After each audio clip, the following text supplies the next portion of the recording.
வணக்கம் மக்களே, வெற்றிவேல் முருகனுக்கு அரோகரா. வேல்மாறல் பற்றின சில கேள்விகள் நிறைய பேருக்கு இருக்குங்க. அது என்ன அப்படின்னா, அருணகிரிநாதர் கொடுத்த வேல் வகுப்பை ஏன் சச்சிதானந்த சுவாமிகள் அதை மாற்றி அமைச்சு பாடினாங்க அப்படிங்கிறது தான். ஆனால் இந்த கேள்விக்கான பதில் அதுலேயே இருக்கே. மந்திரவாதியை அடக்கிறதுக்காகத்தான் இந்த மாதிரி செஞ்சாரு அப்படிங்கிறது எல்லாருக்குமே தெரியும். ஆனால் ஏன் அந்த வரிசையை மாற்றி போட்டாரு அப்படிங்கிற ஒரு கேள்வி தோணுச்சுங்க எனக்கு. இந்த மாதிரி எத்தனை பேருக்கு இந்த கேள்வி உங்கள் மனசுக்குள்ளே தோணுச்சுன்னு எனக்கு கமெண்ட்ல சொல்லுங்க. இதற்கான விடையை தேடி போகும்போது தான் எனக்கு சில விஷயங்கள் கிடைச்சது. இது மூலியமா விடை அப்படின்னு அதை சொல்ல முடியாது, ஆனால் இந்த விஷயங்களை நம்மளால புரிஞ்சுக்க முடிஞ்சுது. அதை நான் உங்க கூட இந்த பதிவில் ஷேர் பண்ணியிருக்கேன்.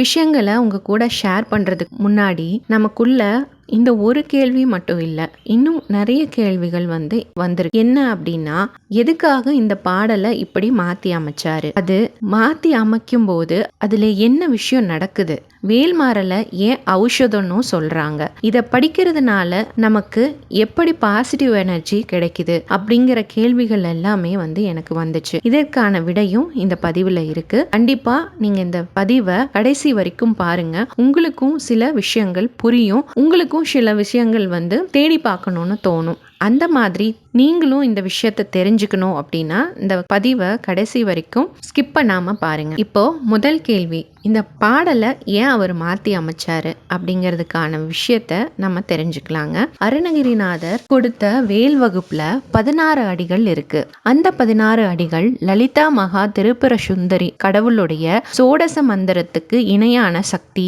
இந்த மந்திரத்துக்கு இருக்குன்னு நம்புறாங்க. இதைத்தான் சச்சிதானந்த சுவாமிகள் கணித முறைப்படி மாத்தி அமைச்சாரு. முன்னும் பின்னுமா இத மாத்தி அமைச்சு வரிசை மாற்ற சேர்க்கையா எல்லாத்தையும் சேர்த்து 64 அடிகளா நமக்கு கொடுத்தாரு. நேர் வரிசை, தலைகீழ் வரிசை, ஏறு வரிசை, இறங்கு வரிசை, வேல் வகுப்பை மாத்தி மாத்தி 16 அடிகளை 4 வெவ்வேறு சுற்றுக்களா மாத்தி அதன் மூலமா 64 அடிகளா மகா மந்திரத்தை கொண்டு வந்தாரு.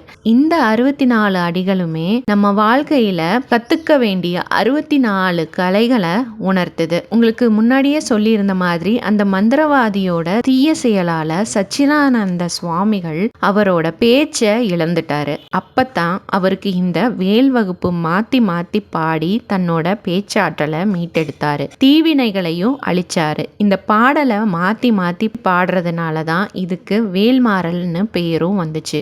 இப்படி மாத்தி மாத்தி பாடுறதுனால அப்படி என்னதான் நடக்குது அப்படின்னு பாத்தீங்கன்னா, வேல்மாறல் பாடல்ல நீங்க பாடும்போதோ இல்ல எழுதி பார்க்கும் போதோ பாத்தீங்கன்னா ஒரு எந்திர வடிவம் கிடைக்கும். சொற்களால நெய்யப்பட்ட ஒரு சக்தி வாய்ந்த ஒளி வடிவமான சக்கர எந்திரம் அப்படின்னு கூட சொல்லலாம். இது நம்மள நாலாபுறமும் காக்கும் வேலி மாதிரி நமக்கு எந்திரமா அமையுது. 64 அடிகளை வச்சு நாம இத பாராயணம் செய்யும் போது சொற்கள் முன்னும் பின்னுமா சுழன்று நம்ம சுற்றி 4 புறமும் ஒரு பாதுகாப்பு கோட்டையை போல அமைச்சுக்குது. தமிழ்ல சதுரங்க பந்தம் அல்லது சக்கர பந்தம்னு ஒரு அமைப்பு இருக்கு. அத போலவே இந்த பாடல் வரிகள்ல ஒரு வட்டத்துக்குள்ள எழுதி பார்த்தா அது ஒரு கணித சக்கரத்தை போல திசைகளிலும் சீரான ஆற்றலை வெளிப்படுத்துது. சுருக்கமா சொல்ல போனா, பூட்டி இருக்கிற ஒரு பொட்டியை திறக்கிறதுக்கு நாம எப்படி நம்பர் லாக் அமைக்கிறோமோ அது மாதிரி இந்த எண்களை வச்சு மாத்தி மாத்தி அமைச்சு நம்ம முருகப்பெருமானோட அருளை பெறுவதற்கான ஒரு வழிய நமக்கு கொடுத்திருக்காங்க. இதை ஏன் ஔஷதம்னு சொல்றாங்க அப்படின்னா, இதுக்கும் ஒரு சயின்டிபிக் காரணம் இருக்கு. இந்த வேல்மாறல் சுழற்சி முறை படிக்க படிக்க நம்ம மனிதனோட நரம்பு மண்டலத்தை பலப்படுத்துது. நாக்கு சுழன்று சுழன்று அந்த மந்திரத்தை பாடும்போது அந்த ஒளியோட வேகம் மூளையில் இருக்கிற சுரபிகளை தூண்டி உடல் நோய் எதிர்ப்பு சக்தியை அதிகரிக்குது. இதனால தான் ஒருத்தர் அந்த வேல்மாறலை படிக்க படிக்க அவங்களோட நோய் எதிர்ப்பு சக்தி ஆற்றலால அவங்களுக்கு இருக்கிற நோய்கள் தீருது அப்படின்னு சொல்றாங்க. இது மட்டும் இல்லாம மனித உடம்புல பிராண ஆற்றல் மண்டலத்துல 64 முக்கியமான ஆற்றல் அலைவரிசைகளா இருக்கு. அத இங்கிலீஷ்ல 64 நோட் கான்ஃபிகரேஷன் அப்படின்னு சொல்றாங்க. இத சித்த மருத்துவத்துல யோக சாஸ்திரம் அப்படின்னு சொல்றாங்க. வேல்மாறல் சக்கரத்துல இருக்கிற 64 அடிகள் மனித உடல்ல இருக்கிற 64 புள்ளிகளோட நேரடியா தொடர்பு கொள்ளுது. இந்த தமிழ் மந்திரங்களை சக்கர வடிவுல மாத்தி ஒலிக்கும் போது உடல்ல இருக்கிற இருக்கிற அடைப்புகள் எல்லாம் நீங்கி பிராண சக்திய வந்து சீரா பாய செய்யுது. இந்த மாதிரி செய்யறதுனால தான் நமக்கு நோய் தீருதுன்னு சொல்றாங்க.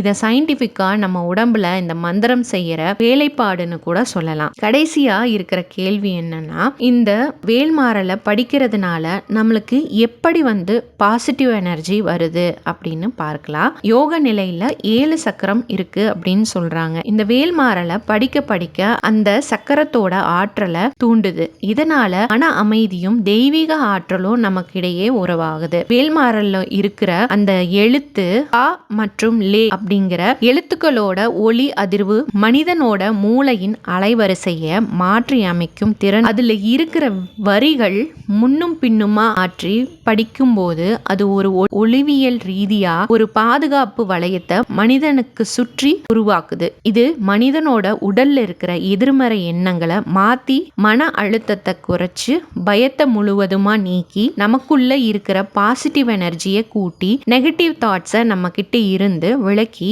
வைக்குதுங்க.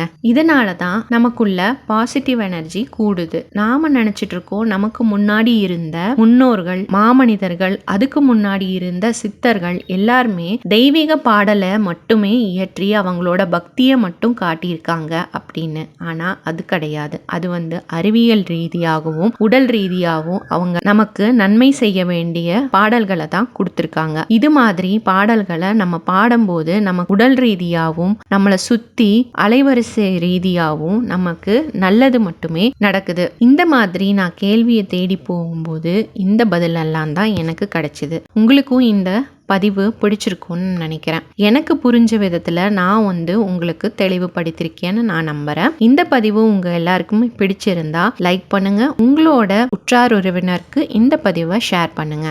இந்த பதிவோட கருத்துக்களை கமெண்ட் பண்ணுங்க. இன்னும் என்னோட சேனலை நீங்க சப்ஸ்கிரைப் பண்ணாம பார்த்துட்டு இருக்கீங்கன்னா சப்ஸ்கிரைப் பண்ணிக்கோங்க. மறுபடியும் இன்னொரு பதிவுல உங்களை எல்லாரையும் சந்திக்கிறேன். நன்றி, வணக்கம்.